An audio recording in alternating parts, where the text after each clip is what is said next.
Hi, I'm David Cloninger, South Carolina beat writer for the Charleston Post and Courier, here with Andrew Miller, wrapping up South Carolina's 31-10 win over Wofford here Saturday night. Andrew, we saw a comfortable South Carolina game. I'd almost forgotten what those looked like. Gamecocks did what they had to do, and I really thought the biggest drive of the game, Wofford scored to make it 14-10 just out of the halftime locker room. USC immediately answered. What'd you see on that drive? Yeah, a great drive there. I thought you're absolutely right. Kind of Wofford kind of made a game of it, and the Gamecocks didn't panic. They didn't force things. They just methodically moved the ball right down the field and got that touchdown, put them up 21-10. Then I thought it was lights out after that. I thought the Gamecocks really took control of the game. Yeah, I've given a lot of grief to South Carolina's offense this year. Their execution, Kurt Roper and the play calls, really thought he did a great job right before the half and when they got the ball back with 4:30. As Jake Bentley said, with a 2-minute drill, you really got a lot more time than you think you did. They came out passing, but then they started running, really started hitting the edge until finally the underneath throw was there, hit Brian Edwards right in the numbers. How big was that, Andrew, especially after getting behind 3-0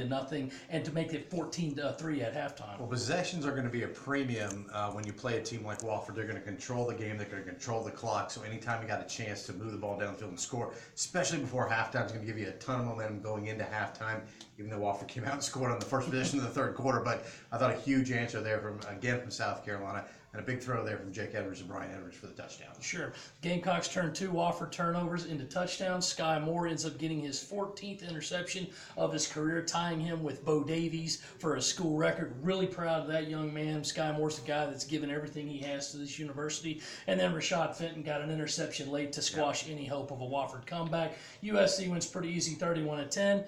And sets up the next week. Everybody knows what it is. It's Clemson. You got the champs coming here. Of course, they steamrolled the Citadel today, and they're coming in with just 1 loss on the season. Gamecocks are hoping to make it 2. Of course, we'll talk about it this week, Andrew, but what do the Gamecocks got to do to have a chance at pulling it off next week? Well, I think they got to play a lot like they did today. They got to control the clock. They have got to not turn the ball over. They've got to take advantage of turnovers when they get them, if they get them, and they can't let the atmosphere intimidate them, which I think that's what happened to them up there. I think it'll be a lot easier to not do that here at Williams-Brice Stadium. And USC obviously didn't throw much of a game at Clemson last year, lost 56-7. A lot of the Gamecocks came out of that game saying never again. I'm not sure if they were so much talking about the result as it was about being competitive and having the effort. We'll be talking about it a lot this week, but for now, USC 31, Wofford 10. We'll check you out.